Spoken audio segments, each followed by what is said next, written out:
How's it going, guys? Jacob Rothenberg here, and what I want to talk about today is to dispel the notion that magical keywords do not exist.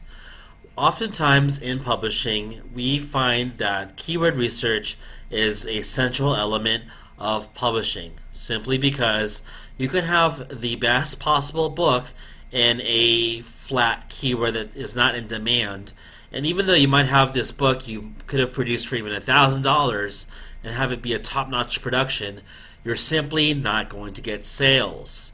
So, that being said, there are definitely keywords that are better than others, and there are keywords that are really, really good. And even if you have a mediocre production, you can still make yourself an extra few $100s per month with a mediocre production in a great keyword. And more so, you can have a great production and also great marketing, such as paid ads, to bring in traffic and bring in a lot of income. So what I want to show you is how to actually find these so-called magical keywords. They do exist. Don't listen to any other channels. They don't know what they're talking about.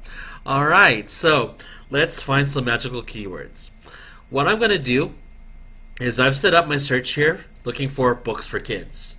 Simply because if you were to look at the top 100 books, aside from the traditional nonfiction books such as cookbooks and such, you'll find that aside from cookbooks, children's books often proliferate the top 100, and they are books that you can, in theory, replicate or find a keyword you can publish for and do well.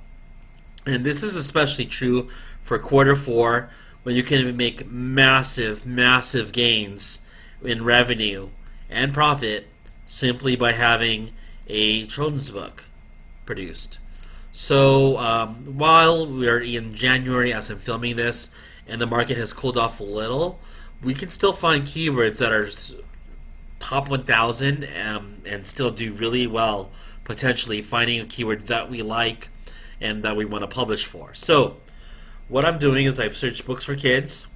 I have a tool on my, it's a Chrome app called DSM Quick View.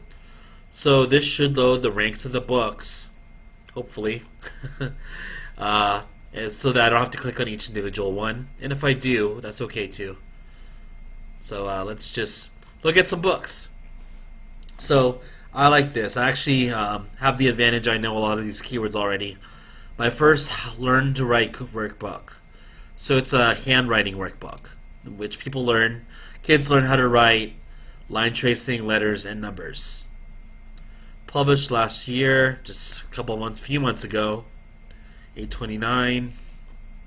That's not a whole lot of reviews, believe it or not. You can even get 30 reviews.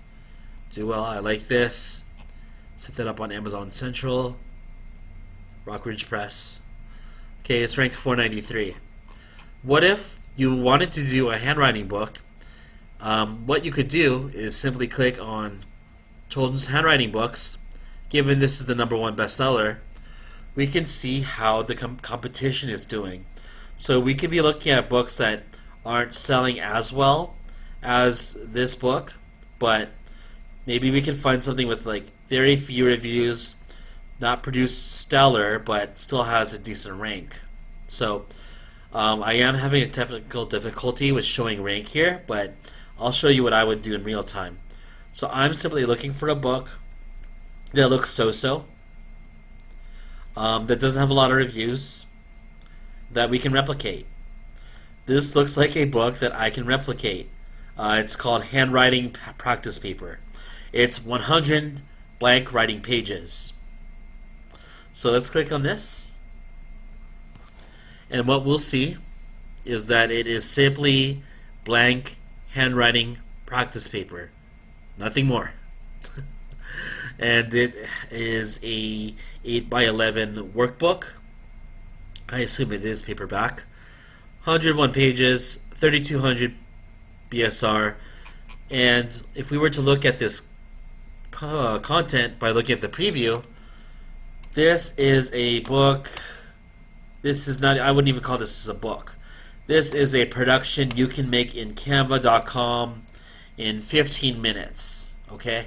15 minutes, you can make this. So the production cost is zero.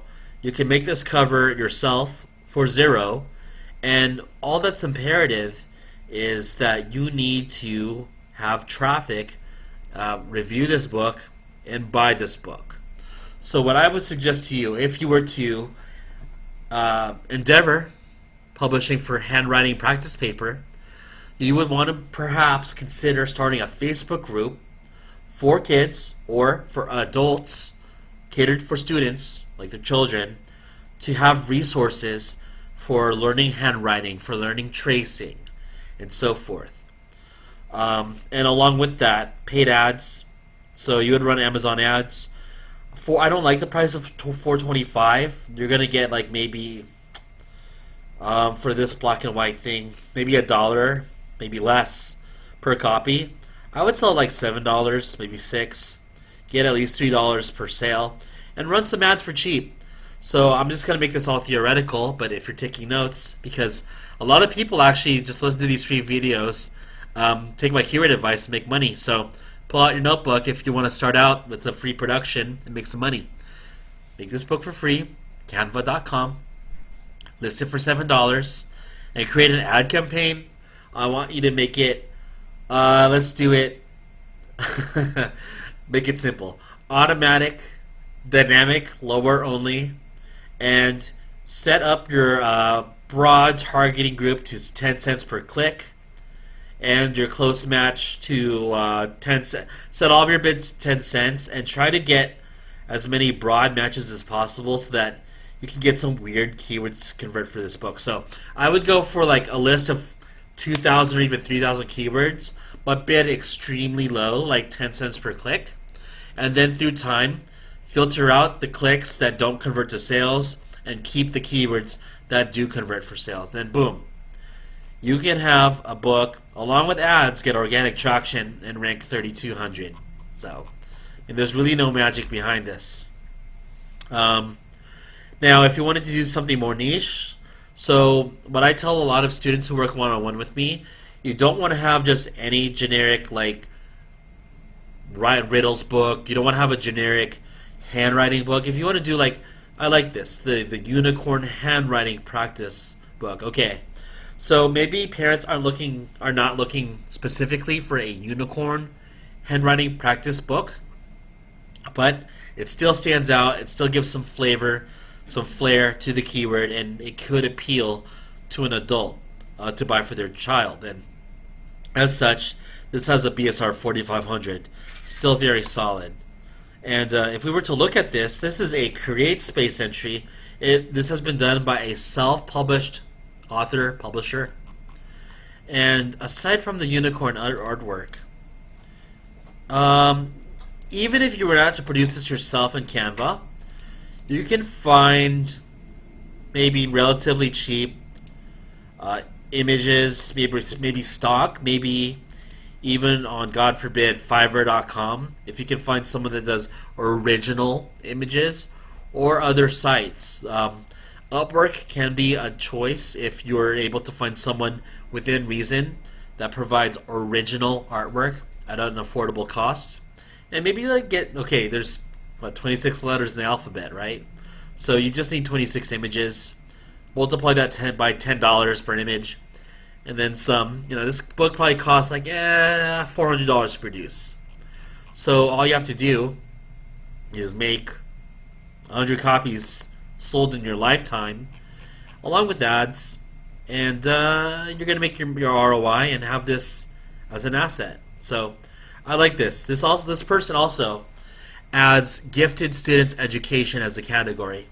What I'm going to tell you guys too is you definitely want to add categories, as many extra categories as you can that are relevant to your book, and that will also help boost your visibility and thus your organic sales. So let's look at what else is in gifted students education. And what you see, guys, I don't come up with the keywords myself. I'm simply looking at other people's keywords and seeing what can I replicate, what is realistic for me to publish for. Okay, I don't want to go against books that have 4,000 reviews, but if I can find a book that is doing moderately well, such as this, that has a BSR of even 5,000. Okay, and I know from my own experience, admittedly, how to produce a well put together book and learn how to run ads. That's pretty much the complete gamut of what you need for producing something that'll sell and make sales. So you might be wondering where to produce a good book, how to do keyword research that's maybe more extensive, what other factors go into having a good book put together. Well, guess what? I have the course for you. So it is a 100% refundable money-back guarantee course. It is everything you need to know for publishing. It is better than what is that course? Audiobook Income Academy and my self-publishing blueprint.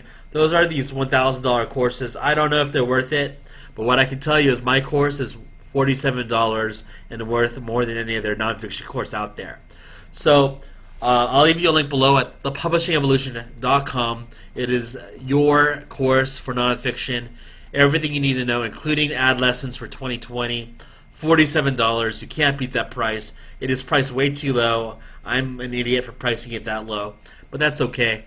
But since we're on the brigade here finding keywords, I'll just give you some more. So cursive handwriting, I know that's good. Tracing letters, I know that's good. Do letter tracing. I like this. Calligraphy. Not many people think about doing calligraphy. Maybe you can be one of the first self-publishers with a brain for your own and copy something that's less common. Calligraphy is good. Learn to print. That's decent. Cursive handwriting is really hot. You want to do cursive? Ooh, this is independently published. I think I know who might have published this. I'm sorry. Sorry for showing your keyword. It's here. Same with this one. See? There's lots of evidence that self-published authors or self-published producers can do very well in self-publishing. All you need are the magic keywords, guys. So, if you want the magic keywords, consider learning how to simply look around the top 100 categories for popular nonfiction categories for kids especially, or work with me one-on-one for coaching. This book here, Funny How to Search Books for Kids, this comes up. It's from one of my students, Allison. And if you watched that video about her, she made $38,000 revenue in 1 month, $36,000 profit from mostly just this book. So don't delay. Get on it. You know what to do. Call me, buy my course, reach out to me, look up for keywords, and if you have any questions, I have a free group too included with the course. And otherwise, leave questions in the YouTube comments below, and I will see you later. Take care.